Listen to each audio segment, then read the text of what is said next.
Hi, I'm Vaughn Solis. Welcome to the Living Meditations channel. If you're new here, I have a lot of videos below that will help you live a life better and stronger, particularly aimed at grievers. So today I want to talk about managing the holidays in grief.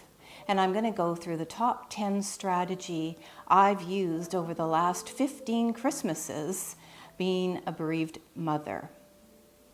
So the very first one is understanding that whichever holiday is approaching, right now we're approaching Christmas. So for me, it is a Christmas holiday. For you, it might be another type of holiday. But this video can be used actually for any kind of holiday throughout the year or any special anniversary coming up of your loved one. All of them are very, very difficult. So I hope that these 10 strategies will help you. The first one is tradition.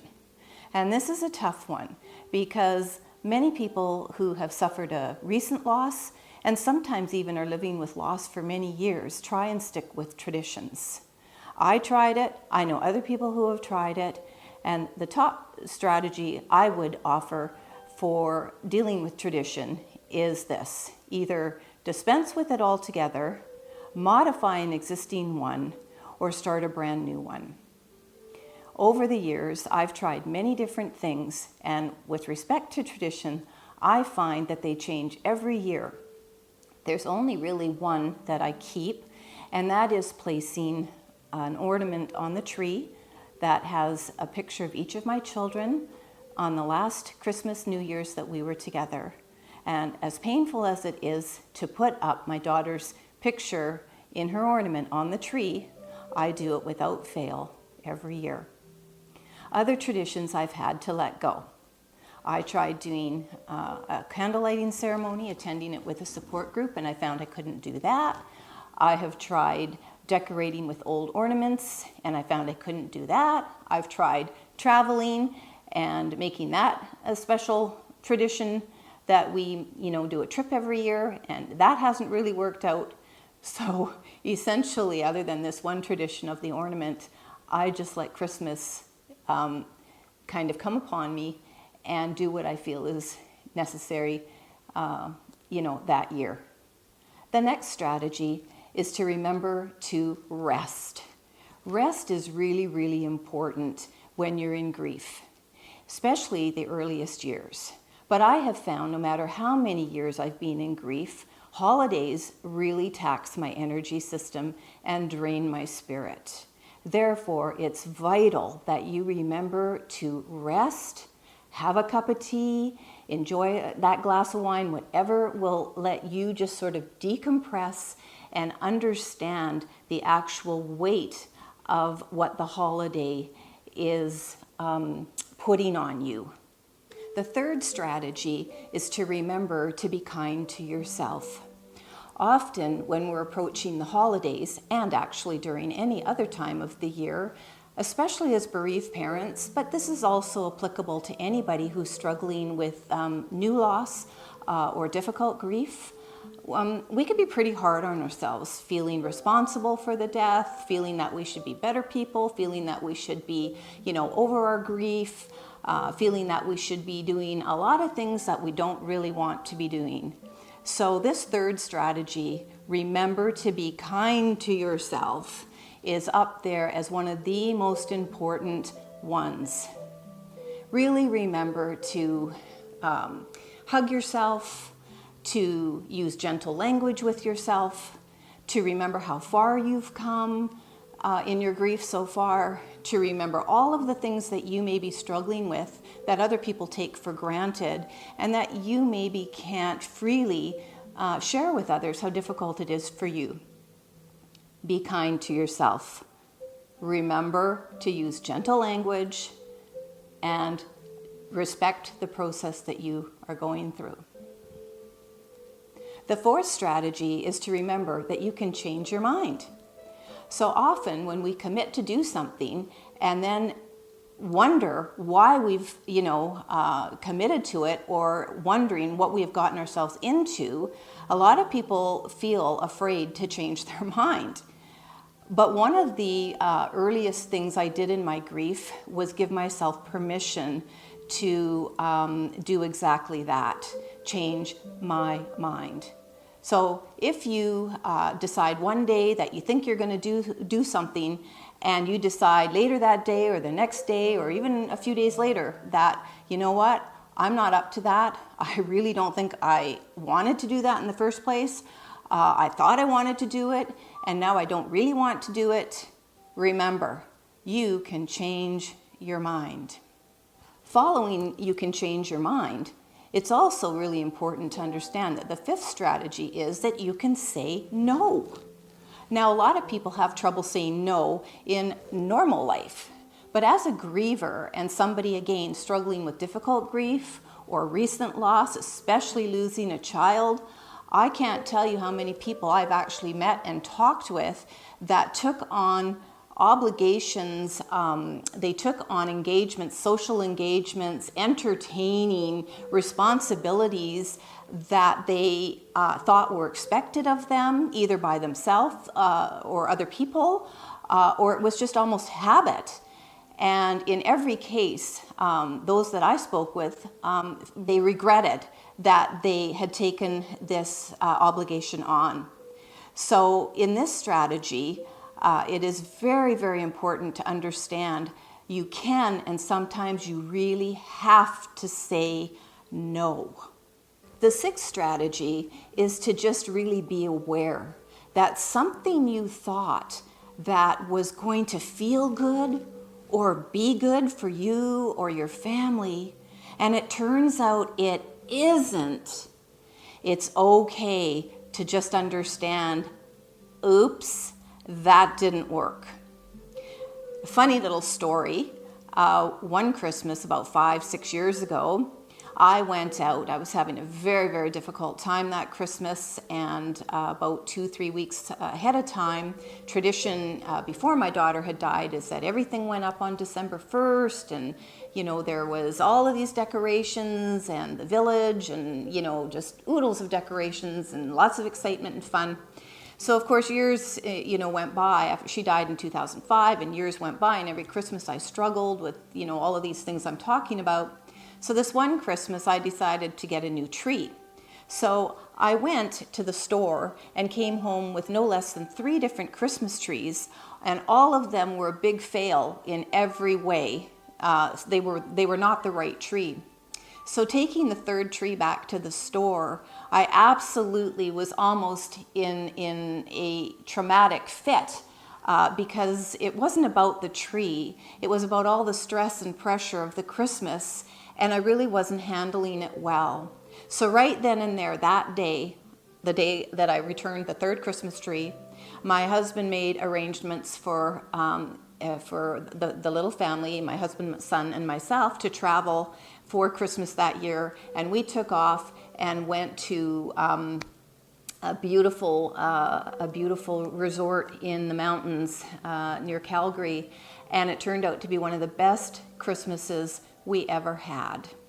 So something that I thought was going to be great, a new tree, some new decorations, was a huge fail. The 7th strategy is to have someone to talk to.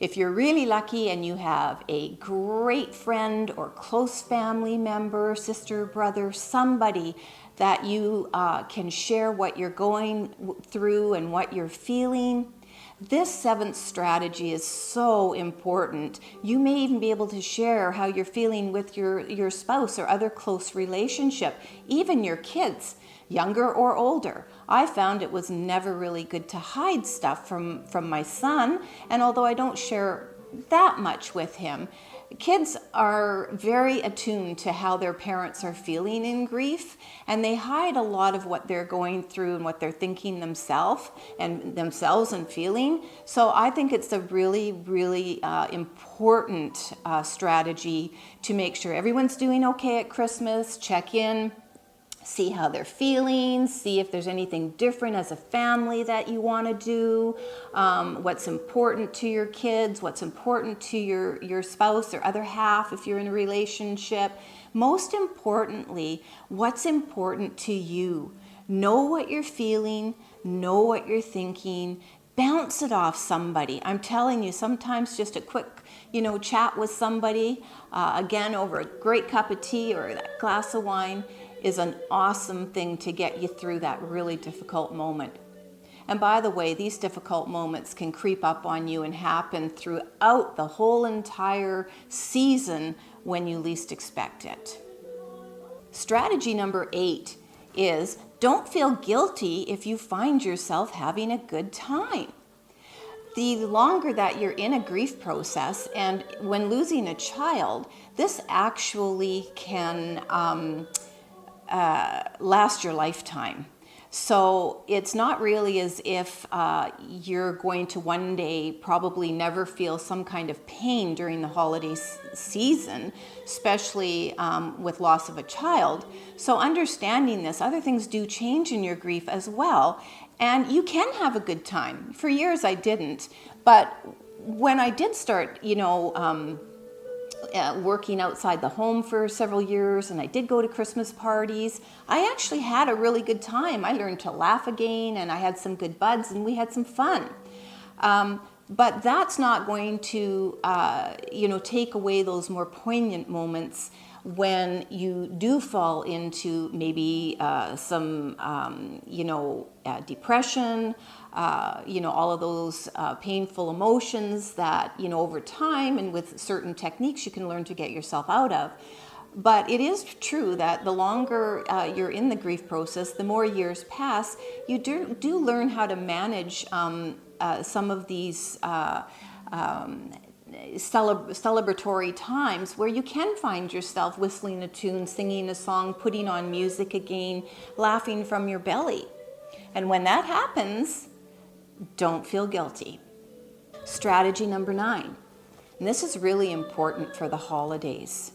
I really found that keeping a memento, something of your lost loved one out in the open during the holidays. For me, as I said, it's the photo ornament on the Christmas tree every year, really helps with a feeling of including your loved one who has died, into the family celebration.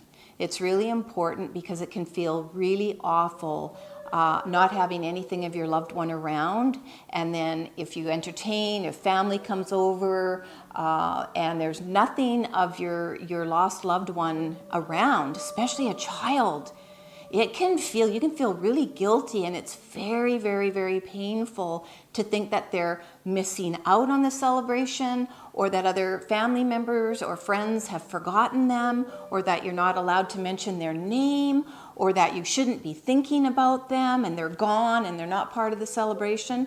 Include them in the celebration. I mean, I personally wouldn't go as far as setting a place at the dinner table for them, but our very first Christmas, when we had a lot of family over, we went around the table and each spoke about the one thing we really loved the most about my daughter, who had passed a few months earlier.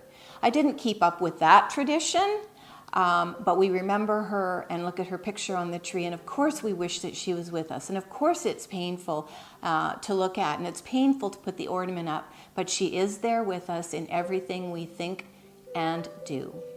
Strategy number 10. Only do these or anything else that's important to you in the holiday season as you feel ready to do them. I found that rushing through anything that I felt was expected of me, putting up lights, putting up, like the village. For a long time, my son, as he grew up, he was 13 when his sister died, and he wanted that village. But you know what? I couldn't put the village up anymore. So I explained to him, I just can't do it. Going to social engagements, entertaining. These are all things you're going to have to decide for yourself, what you feel energetic enough for, emotionally strong enough for, and capable enough to do. it will change probably. And if you're one of the ones that, can go through holidays and nothing has affected you, I highly doubt that. But if that's the case, more power to you. You're still probably going to not have as much energy, especially if you're newer to grief. And understand that your interests to do certain things are likely going to change as well. Again, depending on whether or not you've lost a child or how complicated and difficult your grief process is.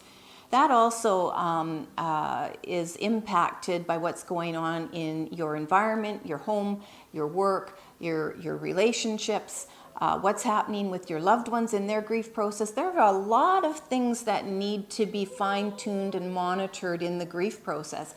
So be really, really aware that grief is a process. And in this last strategy, and it applies to everything you're going to do throughout your grief process, not just the holidays, you do need to feel ready to take it on.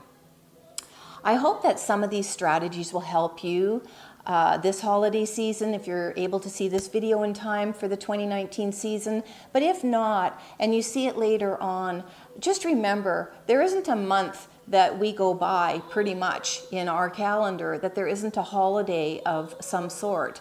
Valentine's, there's Easter, there's Mother's Day, there's Father's Day, there's your kids' birthdays, your deceased child's birthday, your other loved one's birthday. There's Memorial Day in the States, and Labor Day in Canada, and just all of these holiday after holiday. It wasn't until my daughter died I realized just how many holidays I had to get through every year.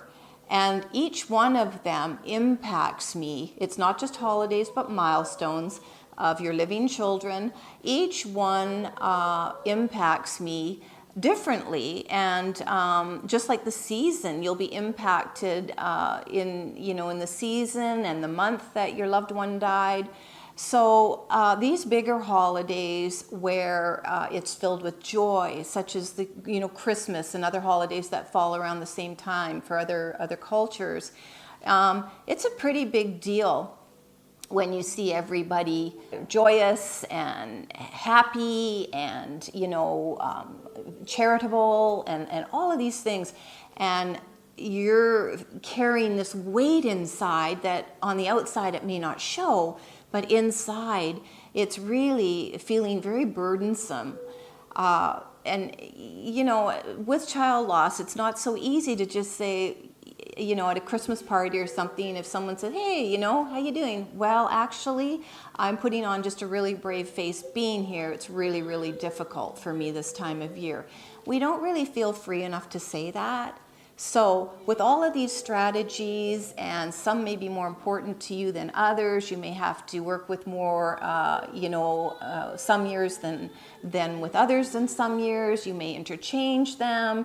In whatever way you need some support through getting through these holidays, just remember, above all, love yourself. Remember where you're coming from, and it's okay if you don't quite know where you're going to yet. So from the bottom of my heart, wherever you are, whatever you're celebrating, I wish you the warmest of seasons.